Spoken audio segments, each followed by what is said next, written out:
లక్ష్యమును జీవమును ఆధారము నీ వాక్యము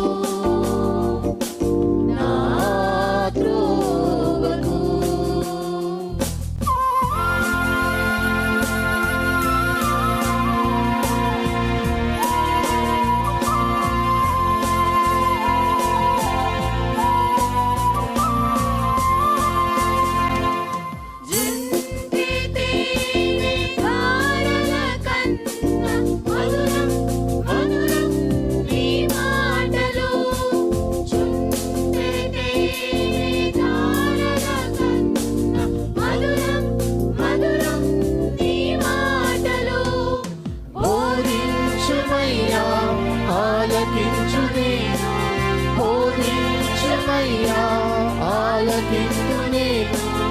అనుసరింతునయ్యా ఆత్మశక్తితో, అనుసరింతునయ్యా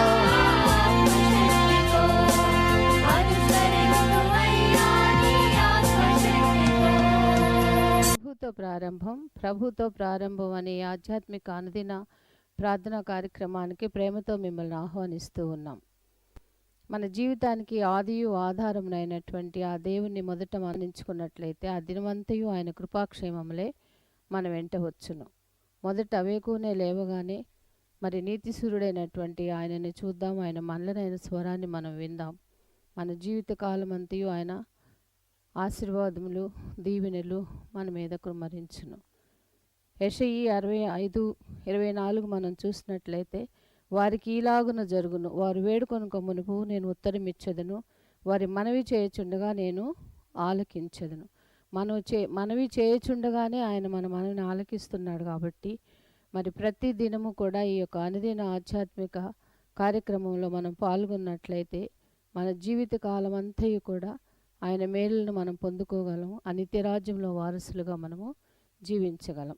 రండి, ప్రభుతో ప్రారంభం కార్యక్రమంలో పాల్గొనండి, ఆత్మీయ మేలులు పొందండి. దేవుడు మిమ్మల్ని దీవించాడు. యెహోవా నా కాపరిలే మేమి గలుగదు, యెహోవా నా కాపరిలే మేమి గలుగదు. తన మహాకృపతో బ్రోచి నన్ను మనుపునాతడే, తన మహాకృపతో బ్రోచి నన్ను మనుపునాతడే. యెహోవా నా కాపరిలే మేమి గలుగదు, యెహోవా నా కాపరిలే మేమి గలుగదు.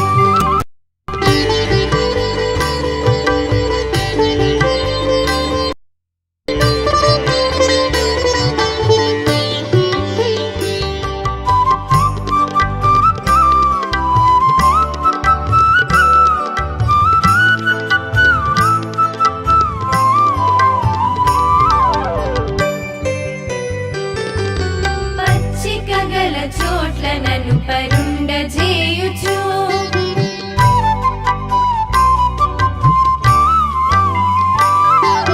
పచ్చిక గల చోట్ల నన్ను పరుండజేయుచు.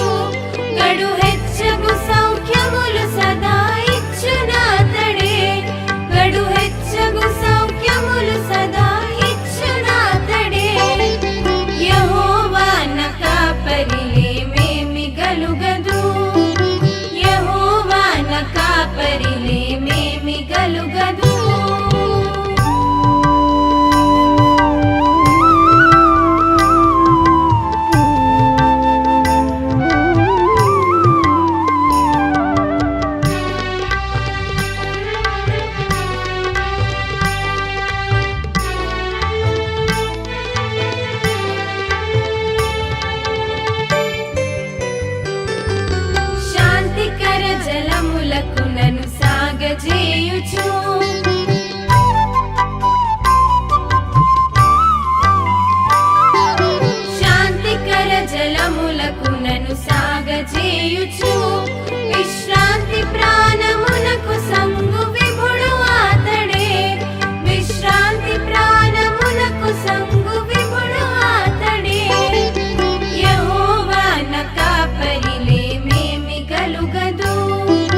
క్రీస్తునందు ప్రియమైన దేవుని సంగమా, మరొక నూతన దినమును దేవుడు మనకు అనుగ్రహించాడు.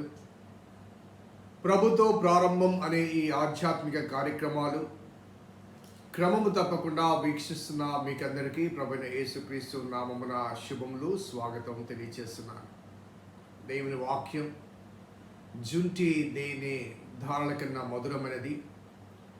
అటువంటి మధురమైన జీవామృతాన్ని ధ్యానం చేస్తూ ఆధ్యాత్మిక ఆకలి తీర్చుకుంటూ మరి ఆత్మీయ అనుభవాల మధ్య కొనసాగుటకు దేవుడు మనకు అనుగ్రహించిన ఈ అవకాశం బట్టి దేవునికి స్తుతులు చెల్లిస్తూ రండి, మరొక నూతన దినం దేవుని వాక్యాన్ని ధ్యానం చేద్దాం. వాక్య వెలుగులో మన జీవితాన్ని మరి సరిపోల్చుకుందాం. ప్రార్థన చేద్దాం. కృపగల దేవా, దయగల తండ్రి, మీ పాదములకు స్తోత్రము చెల్లిస్తున్నాం నాయన.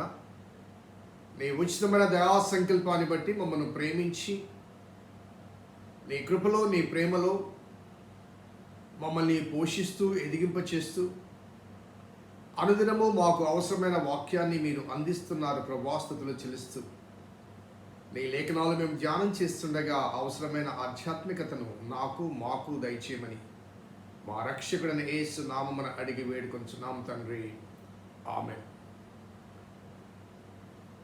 7వ కీర్తనలోని 10-11 వచనాలు ఒకసారి మనము జ్ఞాపకం చేసుకుంటే, హృదయములను అంతరింద్రియమును పరిశీలించు నీతిగల దేవా అంటూ 9వ వచనములో చెప్పి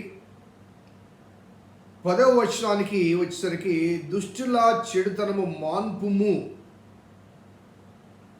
నీతిగల వారిని స్థిరపరచుము, యథార్థ హృదయులను రక్షించు దేవుడే నా కేడము మోయువాడై ఉన్నాడు అంటూ మరి దేవుని న్యాయ విధికి తనను అదే రీతిగా తనను వేధిస్తున్న వారిని, బాధిస్తున్న వారిని అప్పగిస్తున్నాడు. అనగా తాను తీర్పు తీర్చువాడుగా కాకుండా తీర్పు తీర్చే దేవునికి ఆయన తన సమస్యను అప్పగించుకుంటున్నట్లుగా మనకు కనిపిస్తుంది.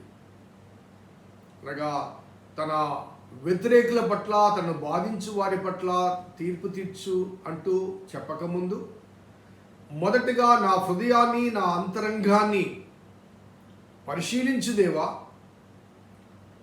నా న్యాయ విధిని బట్టి నాకు తీర్పు తీర్చు, అదే న్యాయ విధిని బట్టి నన్ను బాధించు వారికి తీర్పు తీర్చు అంటూ విజ్ఞాపన చేస్తారు. అనగా సెల్ఫ్ ఎవాల్యుయేషన్ జరుగుతుంది. ఆ తర్వాత మరి తనను వేధించువారు నిర్నిమిత్తముగా కారణము లేకుండానే నన్ను వేధిస్తున్నారు ప్రభా, you need to come to judge అనే ఆ భావన ఇక్కడ మనకు కనిపిస్తుంది. ఆ భావనలో తాను మాట్లాడిన ఇక్కడ పదజాలం చూస్తే దుష్టుల చెడుతనము మాన్పుము. మాన్పుము అంటే ఆ దుష్టుల చెడుతనము అనేది నా మీదికి రాకుండా నీవు నన్ను కవర్ చేయాలి. ఒకవైతే వాళ్ళు దుష్టత్వాన్ని మానుకోవాలి, లేదా ఆ దుష్టత్వ ప్రభావం నా మీదకి రాకుండా నువ్వు ఆపాలి. ఎందుకంటే నీవు ముందుగా నా హృదయాన్ని పరిశీలించావు కదా, నా అంతరింద్రియములను పరిశీలించావు కదా. పరిశీలించిన వాడవు నీవే, పరిశోధించిన వాడవు నీవే. కాబట్టి నేను నిర్దోషినన్న భావన నేపథ్యంలో మరి నిర్నిమిత్తముగా నా మీదికి వచ్చే వారిని నీవే వారిని మాన్పాలి, లేకపోతే ఆ ప్రభావము నా మీదికి రాకుండా చేయాలి. సో దుష్టుల చెడుతనము మాన్పుమంటూ ఇమ్మీడియట్గా నీతి గల వారిని స్థిరపరచుము. నీతి గలవారు అనగా దేవునితో సంబంధం కలిగిన నేను కానీ, లేకపోతే నా వలె ఉన్నవారు కానీ నిర్నిత్యముగా బాధించబడుతున్నప్పుడు నీవు వారిని కాపాడటానికి, ఆ దుష్టుల బారి నుంచి కాపాడటానికి నీవు రావాలి. రావడం మాత్రమే కాకుండా నీవు వచ్చి నా నీతిని బట్టి నన్ను స్థిరపరచు. కొన్నిసార్లు విశ్వాసాన్ని బట్టి శ్రమపరచబడుతున్నప్పుడు, విశ్వాసాన్ని బట్టి బలహీనపరచబడుతున్నప్పుడు, బాధించబడుతున్నప్పుడు మనకు వచ్చే ప్రశ్న ఏంటంటే, ఈ నీతి అవసరమా, ఈ యథార్థత అవసరమా అనే భావన కొంతమంది కలుగుతుంటుంది. ప్రత్యేకించి దేవుని కొరకు శ్రమపరచబడుతున్నప్పుడు ఈ శ్రమ అవసరమా, నాకు దేవుని కాదు కూడదు అని, లేకపోతే నాకు అవసరం లేదు అనే భావన చెప్పినప్పుడు ఈ శ్రమ తప్పించబడుతుంది కదా అనే భావన కలుగుతుంది. సో చాలాసార్లు ప్రత్యేకించి మన భారత నేపథ్యంలో దేవుని ఎరిగి ఉన్నాము, లేకపోతే దేవుని కలిగి ఉన్నాము, నేను క్రైస్తవుని అని చెప్పడం ద్వారా కొన్ని హింసలు ఇటు చట్టబద్ధంగా, అదే రీతిగా కొన్ని హింసలు మరి సమాజబద్ధంగా కలుగుతున్నాయి. సో చాలామంది క్రైస్తవులు అయినప్పటికీ కూడా ఎందుకు హింస అంటూ కాంప్రమైజ్ అయ్యే అవకాశాలు ఉన్నాయి. కాంప్రమైజ్ అవుతున్నారు కూడా వాటిని తప్పించుకోవడానికి. ఆ తర్వాత దేవుని దగ్గర క్షమాపణ చెప్పుకోవచ్చులే, లేకపోతే దేవుడు ఏమనుకోడలే, దేవుడికి నా పరిస్థితి తెలుసు అంటూ ఆ శిక్షను తప్పించుకోవడానికి కాంప్రమైజ్ అవుతుంటారు. కాబట్టి దావీదు అంటాడు, నేను అలా కాంప్రమైజ్ కాదు, కానీ నా నీతిని బట్టి నువ్వు నన్ను స్థిరపరచాలి, నీతి గలవారిని స్థిరపరచాలి. అంటే ఆ దుష్టుడి ప్రభావం నా మీద రాకుండా నీవు కాపాడగలవు అన్న ఆ నమ్మిక, ఆ అనుభవం నాకు అనుగ్రహించు. నేను చాలాసార్లు చెప్తున్నాను, షడ్రక్ మెషక్ అబేద్నెగోలు ఆ అగ్నిగుండ సందర్భంలో వారు చాలా స్పష్టంగా చెప్తారు, మేము సేవించుచున్న దేవుడు ఈ మండుచున్న వేడిమి గల అగ్నిగుండంలోంచి రక్షించగల సమర్థుడు, ఒకవేళ రక్షించకపోయినను సరే నీ ప్రతిమకు మొక్కము అంటారు. సో ఈ కాన్ఫిడెన్స్, ఒకవేళ వారు ఆ అగ్నిగుండంలో కాలిపోయారు అనుకోండి, ఆ తర్వాత అదే విశ్వాసంలో కొనసాగుతున్న వారి సన్నిహితులు కానీ, స్నేహితులు కానీ, తోటి విశ్వాసులు కానీ వారికి ఏం జరిగింది అని వారి ఎగ్జాంపుల్ తీసుకొని వీరు నీతి తప్పే అవకాశం. అలా కాకుండా వారు ముగ్గురు కాపాడబడటం ద్వారా ఏమైందంటే మిగతా వారి విశ్వాసము పెంపొందించబడింది. సో దాని కొరకు ఆయన చెప్తున్నమాట, నీతి గల వారిని స్థిరపరచుము అంటూ యథార్థ హృదయాలను రక్షించువాడు ఆయనే. యథార్థ హృదయాలను రక్షించువాడు ఆయనే. If I am sincere and faithful unto God, నేను చేసే పనుల విషయంలో కానీ, నా నమ్మకం విషయంలో కానీ, నా విశ్వాసం విషయంలో కానీ యథార్థత ఉంటే, అనగా ఏదో ప్రలోభాన్ని బట్టి కానీ, ఏదో ఆశను బట్టి కానీ, అవకాశాన్ని బట్టి కానీ కాకుండా యథార్థంగా దేవుని నమ్మి వెంబడించిన వారి జీవితాల్లో శ్రమలు కలిగినప్పుడు, ఆ శ్రమల్లో నీవు తప్పించినప్పుడు నా యథార్థతను బట్టి నా దేవుడు నన్ను రక్షించాడన్న ఒక సాక్ష్యం బయటికి వెళ్తుంది. Because of my sincerity towards my God, my saviour, he came to me and rescued me. ఆయన రక్షించగల సమర్థుడు అనే భావన ఆ దావీదు అక్కడ వ్యక్తపరుస్తూ, నీతి గలవారిని స్థిరపరచుము, యథార్థ హృదయాలకు రక్షించువాడవు నీవే అంటూ, నా కేడమును మోయువాడు నీవే. కేడం అంటే ఏంటండి? ఆ డాలు. సో నా మీదికి శత్రువులు వస్తున్నప్పుడు, తమ బాణములు విల్లెక్కి పెట్టినప్పుడు, ఆ శత్రు సంబంధమైన మాటలు కానీ, తూటాల వల్లే వస్తున్న మాటలు కానీ, లేకపోతే వారు చేసే గాయాలు కానీ, అపనిందలు కానీ, అపవాదులు కానీ, లేకపోతే శ్రమలు కానీ, హింసలు కానీ, ఈవెన్ మరణమైనప్పటికీ కూడా, when I am facing all these challenges for the sake of God, దేవుని కొరకు, దేవుని నామం కొరకు ఈ హింసలన్నీ నేను భరిస్తూ ముందుకు సాగుతున్నప్పుడు, ఆ హింసలు నా మీదకి రాకుండా నా ముందు కవచము నువ్వే, కవచం మోయివాడవు నీవే. యు ఆర్ క్యారీయింగ్ అంటాడు. చాలా ఆసక్తికరమైన అంశం. మన నేత్రాలు మన ముందున్న సమస్యను చూస్తున్నాయి, కానీ ఆ సమస్యకు మనకు మధ్య మనం రక్షించే దేవుడు మన చుట్టూ కవచం వేసి ఆ కవచాన్ని మోస్తూ ఉంటాడు.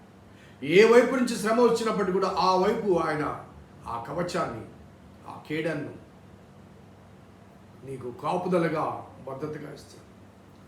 సో దావీదు పారిపోతున్నాడు. సౌలు తరుముతున్నాడు. కానీ సౌలుకు సమీపముగా దావీదు వచ్చాడు, కానీ సౌలు దావీదును పట్టుకోలేకపోయాడు. ఇక పట్టబడతాడన్న సమయంలో కూడా వార్త వస్తుంది, అయ్యా ఫిలిస్తీన్లు రాజ్యం మీదకి వచ్చారు, దావీదు సంగతి వదిలేసేయి, నువ్వు వచ్చి నీ రాజ్యాన్ని కాపాడుకో అంటే ఇంకా కొన్ని నిమిషాల్లో దావీదును పట్టుకునే ఆ సౌలు వెనక్కి పోతాడు. సో దేవుడు ఆ రీతిగా మన చుట్టూ తన రక్షణ కవచాన్ని వేశాడు అన్న వాస్తవాన్ని ఇక్కడ జ్ఞాపకం చేసుకుంటూ, ప్రభువా దుష్టుల చెడుతనము అనగా స్టాప్ దెమ్, అలాగే నీతి గల వారిని స్థిరపరచు, establish the faithful or righteous, stop them and establish my faith, నా నీతిని స్థిరపరచు అంటూ యథార్థ హృదయం రక్షించువాడు దేవుడే, న్యాయమును బట్టి నా కేడము మోయువాడు ఆయనే, న్యాయమును బట్టి 11వ వచనం, న్యాయమును బట్టి తీర్పు తీర్చు, ఆయన తీర్పు తీర్చు. అంతకుముందు 8వ వచనంలో కూడా ఉంది, యెహోవా జనములకు తీర్పు తీర్చువాడు. ఆ కాన్ఫిడెన్స్ అక్కడ వ్యక్తపరుస్తూ, అక్కడ విశ్వాసాన్ని వ్యక్తపరుస్తూ, ఇక్కడ ప్రభువా నా న్యాయమును బట్టి ఆయన తీర్పు తీర్చును, ఆయన ప్రతిదినము కోపపడు దేవుడు. ఈ వాక్యానికి చాలా వివిధ రకాలైన వ్యాఖ్యానాలు ఉన్నప్పటికీ కూడా ఆ కోపపడు అనే ఆ పదానికి మనము ఆధ్యాత్మిక దృక్పథంలో చూస్తే ఆయన ప్రతిదినము న్యాయము తీర్చు దేవుడు, అలాగే దుష్టుల దుర్మార్గతను ఆయన సహించేవాడు కాదు. దుష్టులు మన మీదికి విల్లెత్తి లేకపోతే బాణములు సంధించే సమయంలో ఆయన వారి మీదికి తన ఉగ్రత ప్రమాణపరిచేవాడు. ప్రతిదినము నీవు శ్రమపరచబడుతుంటే ప్రతిదినము కూడా నేను కాపాడటానికి ఆయన తన కవచాన్ని, తన కేడాన్ని అడ్డుగా ఉంచువాడు మాత్రమే కాకుండా వారిని గద్దించువాడు, వారిని శిక్షించువాడు. God will never be a silent spectator when his own people are suffering, and that too innocent suffering. అమాయకంగా అక్రమముగా హింసించబడుతున్నప్పుడు దేవుడు మౌనముగా ఉండడు, నిశ్శబ్దంగా ఉండడు. ఒకవేళ ఉండవలసి వచ్చినా మన విశ్వాసాన్ని పెంపొందింపచేయటానికి దేవుడు అనుమతించిందే తప్ప అవి హాని చేయవు, ప్రాణాలు తీయవు. సో ఆయన గురించి అక్కడ చాలా స్పష్టంగా మాట, న్యాయమును బట్టి ఆయన తీర్పు తీరుస్తాడు. సో ముందు చదివిన 9, 10, 11 వచనాలు ఒకసారి మనం జ్ఞాపకం చేస్తుంటే, ప్రభా మొదటిగా నా నీతిని బట్టి, నా యథార్థతను బట్టి నా విషయంలో నాకు న్యాయం తీర్చు అంటాడు. అలాగే దుష్టుడు నుంచి మరి ఆ చెడుతనం మాన్పమంటాడు, నీతి గలవారిని స్థిరపరచమంటాడు, యథార్థ హృదయులను రక్షించువాడు ఆయనే అంటాడు, నా కేడం మోయువాడు ఆయన అంటాడు. అంటూ ఫైనల్లీ సేస్, ప్రభా న్యాయమును బట్టి ఆయన దేవుడు, నా దేవుడు న్యాయం బట్టి తీర్పు తీర్చు. నా యథార్థతలో లోపం ఉంటే నాకు తీర్పు తీర్చబడుతుంది. నా యథార్థత, నా నీతి దేవునితో సరైనదిగా ఉంటే నన్ను వ్యతిరేకించి నన్ను బాధించే వారి పట్ల దేవుని తీర్పు ఉంటుంది. So he is surrendering the judgement, the righteous judgement, the justice from the righteous God.